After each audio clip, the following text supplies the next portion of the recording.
Deus, não me condenes, faze-me saber porque contendes comigo.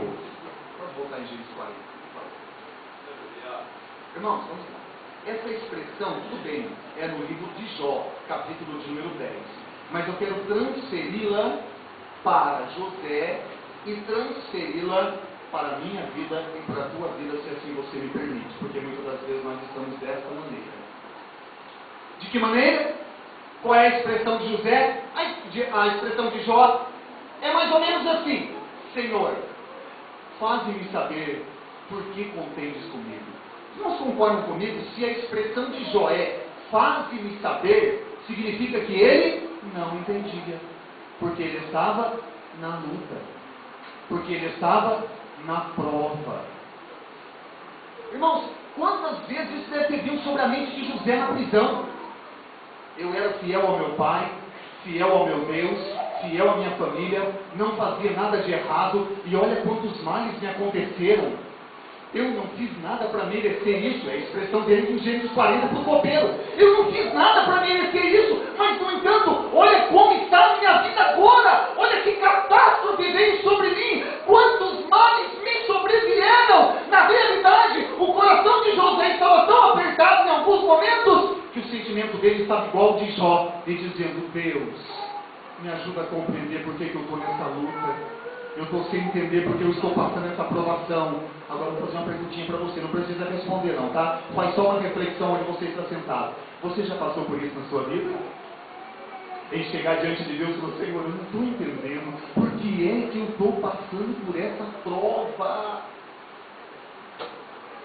É verdade ou não é? É verdade ou não é?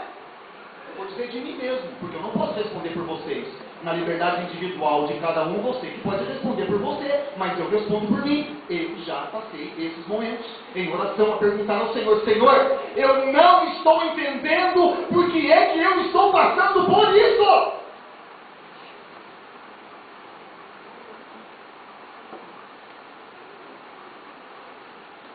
E esse ponto me chamou a atenção. Por qual razão? A compreensão por causa de alguma aprovação, às vezes vem sobre a vida de alguma pessoa. Por exemplo, vou fazer uma reflexão aqui com os irmãos, tá bem? Às vezes uma pessoa sabe quando ela está passando por uma prova, porque está sendo castigada por um pecado que ela cometeu. E às vezes vem na consciência dessa pessoa uma consciência perfeita que Deus a está corrigindo por um erro que ela cometeu. Um exemplo é Davi. Quando Davi pecou o adultério e o homicídio, a palavra de Deus diz que Deus colocou Davi debaixo de uma prova tão grande, mas tão grande, que num belo dia Davi ia caminhando assim, com os pés descalços, chorando, sendo humilhado, e um homem chamado Simei jogava pedras nele de cima do monte, e um integrante do seu exército disse para ele: Rei Davi, eu vou subir lá e vou cortar a cabeça dele, porque ele está blasfemando contra o rei. E Davi disse para ele assim: cala-te e não faças nada, porque foi Deus que mandou. Eu sei que eu estou sendo corrigido. E se tem um crente bem-aventurado, é aquele que sabe quando está sendo repreendido por Deus. Só que dá para dar uma glória, né? Porque Deus corrige quem Ele ama.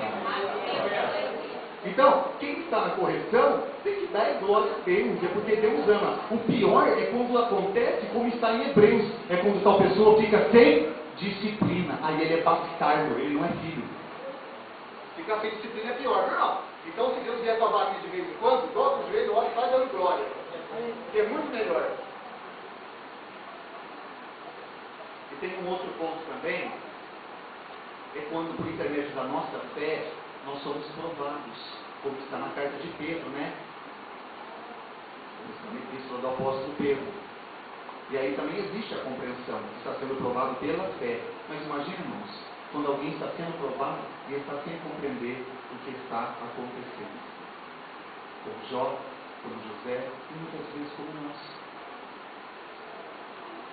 Então eu ia falando sobre fé e soberania de Deus.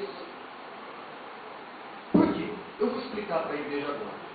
Por que isso me cativou? Por que isso me levou a semanas de meditação, de oração, de reflexão com Deus? Por quê, irmãos? Por quê? Pela razão de que no meio chamado Evangelho, como a fé vem sendo mal interpretada. Meus irmãos, vocês não fazem ideia. Como a fé vem sendo mal interpretada por parte de muitas pessoas que se dizem crentes. Alguns têm um certo entendimento que, tendo fé, recebendo de Deus fé, simplesmente agora é só exercitá-la conforme o seu bel prazer, o seu bel desejo, e ir determinando a sua fé, e as coisas vão acontecendo conforme ele quer. Meus irmãos, Deus pode até dar fé ao meu e ao teu coração, mas a soberania dele é muito maior do que a minha, do que a tua fé. A gente tem que ter cuidado, tem que pisar no freio, porque ele é soberano, e a nossa fé é maravilhosa, mas ela não é maior do que a soberania de Deus. E quando a soberania de Deus, ela é empregada na minha e na tua vida, e Deus tem um projeto para mim e para você, meu irmão, ainda que tendo fé, ainda que orando, ainda que clamando, eu tenho uma coisa para te dizer: Deus vai cumprir os seus propósitos na nossa vida. Você quer ver uma prova disso? Tudo bem. Eu disse aos irmãos que o copeiro se esqueceu de José. Tudo bem? Está escrito aqui, não está? Em Gênesis 40. Aí sabe o que ocorreu? Eu não vou ler não. Depois, posteriormente, na Sagrada Escritura, está escrito assim, presta bem atenção que eu vou só falar memorizado para vocês. Está escrito assim, ó: e passados 2 anos inteiros, Faraó teve um sonho. E contando o sonho aos sábios do Egito, ninguém houve que o interpretasse. Então, 2 anos depois, o copeiro se lembrou de José e disse a Faraó: eu conheço um hebreu que está na prisão, ele interpreta sonhos. Agora sim, irmão Francisco, agora o copeiro não é ingrato mais, agora ele é bonzinho. Agora ele é bonzinho. Não é? Não, Pedro? Agora o copeiro é bonzinho. Não. Ele não era ingrato e nem é bonzinho agora. Ele só está sendo usado como instrumento de Deus para poder cumprir os propósitos do Senhor. Aí ele vai, diz para Faraó, Faraó manda chamar José, tira ele da prisão. E o que acontece? Faz a barba, põe uma roupa nova, toma um banho caprichado e o mais lindo de tudo, se assenta como o segundo em todo o Egito. Só que tem uma coisa, irmãos, voltando um pouquinho no passado. Qual era o clamor de José? Não era: Senhor, tem misericórdia de mim? Eu não aguento mais essa prova. Meus irmãos, o que eu estou querendo dizer a vocês não é que não adianta orar, não é que não adianta ter fé, não é que não adianta você suplicar, não é isso que eu estou querendo dizer, mas é se direcionar a Deus, reconhecendo que, ainda que pedindo, Ele é soberano sobre as nossas vidas.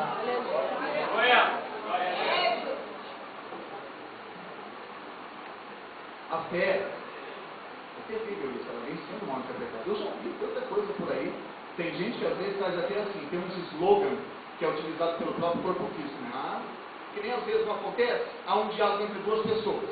Aí aquela pessoa começa a contar àquela outra pessoa, pela liberdade de diálogo, que eles têm a sua luta, a sua prova. E ela começa a contar, e sendo aquela outra pessoa um crente, um cristão, aquela outra pessoa dirige uma palavra para essa pessoa assim: o quê? Você está passando isso? Você não tem fé para poder se ver livre desse problema? Ah, se fosse eu! Ah, se fosse eu! O quê? Eu tenho fé! Ah, ó, eu determino! Está determinado em nome de Jesus! Isso vai acabar agora! É, mas tem tanto determino por aí, meu irmão! Tem tanto determino por aí! Pelo menos biblicamente parece que quem determina é Deus, né? Não estão compreendendo? Escute bem uma coisa que eu vou lhe dizer. Não é de maneira alguma a minha intenção, por intermédio dessa palavra, emudecer a tua fé ou diminuir a tua fé. Não, muito pelo contrário, acrescentá-la ainda mais. Só que unindo a fé, esperar na soberania de Deus. Sabe por quê? Eu acredito que quando o crente compreende as duas coisas, ele compreende que a fé é um dom do Espírito e a soberania de Deus é maior do que a sua fé. Sabe o que a fé vai operar no coração dele? Vai operar descanso. É mais ou menos assim: Senhor, eu estou passando essa prova, eu tenho fé que o Senhor pode me ajudar e me livrar dela, mas tem uma coisa: mesmo que o Senhor ainda não me livre, traz descanso à minha alma e me ajuda a ir vencendo, até que chegue o momento que o Senhor me dê vitória e eu me veja livre dessa luta. Então eu compreendo biblicamente que a fé não é para sair determinando. A fé